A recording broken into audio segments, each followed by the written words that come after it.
please be seated.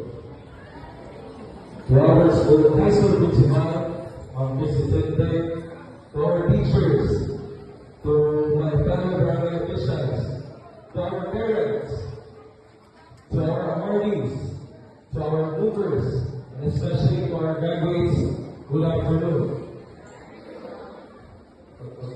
Good afternoon. I am truly honored to be honored here in front of you today because I am tasked to give you an inspirational message.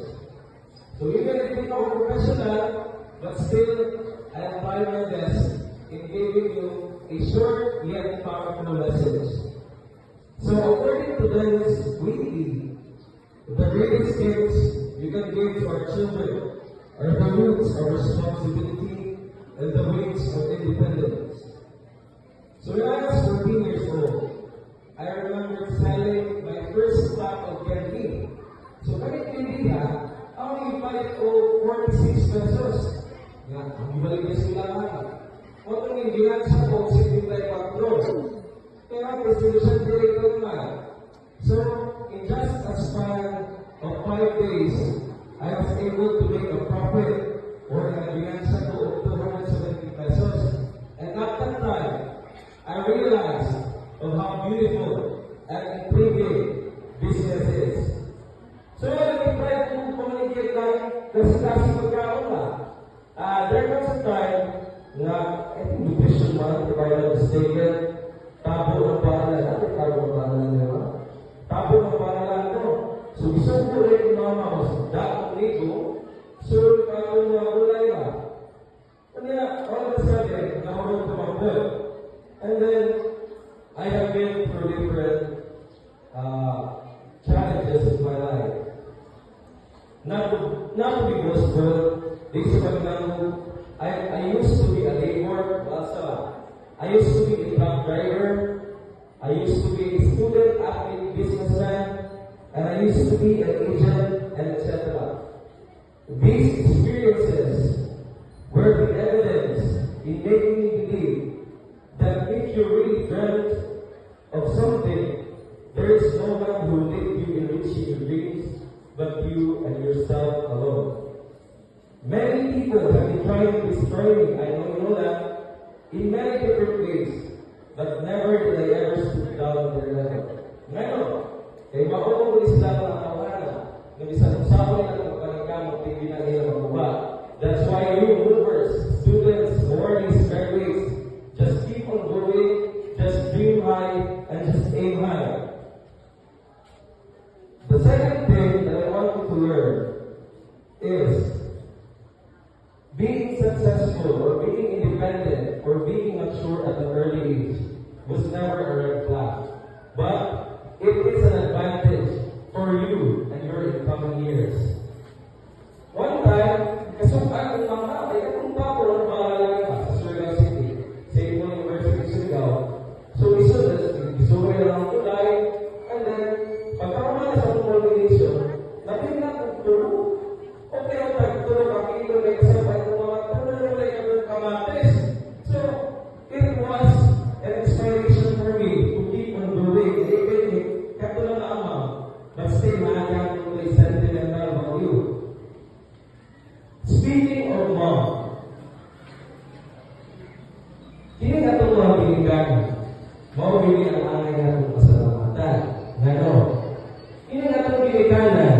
Magpagkanaagin itawang isang buwan sa mo. Am I right? Magpagkanaagin itawang isang buwan sa mo. That's why, you know, and I know, na ang ganit tawag na ito sa akong kinabuhi, temporary na. So let me tell you honestly about a bit of my life. My mother and father is a liar. My mother and my father is a liar. And indeed, they are very good at lying. Why? Because behind that beautiful face and beautiful smiles and behind that good gestures lies all the problems they have solved, all the sacrifices they have made, and all the pain they have to endure just to raise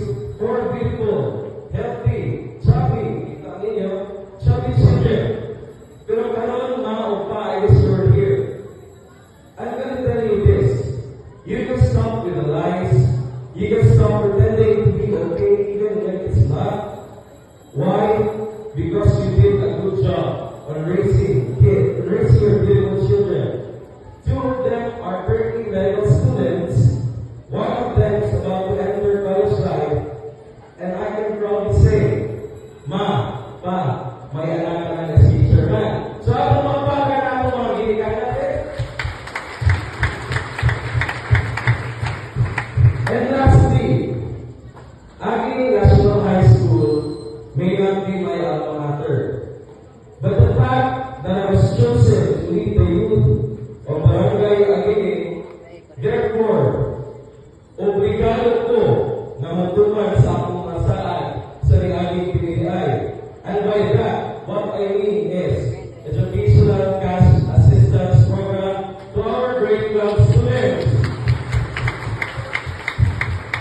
So even without the SK funds and a CPW process, but in behalf of the SK Council, we really did our best just to provide what we promised back in those days. Sa election day, what I mean. And then, the sad thing is, I cannot give you today or tomorrow, well at least, natin babong doon. Actually, ako yung mahamon, I cannot say that about today, pero at least grade 12 students, I think, 99 of you, natin babong doon. So just keep in touch, keep contacting our SK Secretary, si Mamay Silsano, and then just follow SK, Barangay page.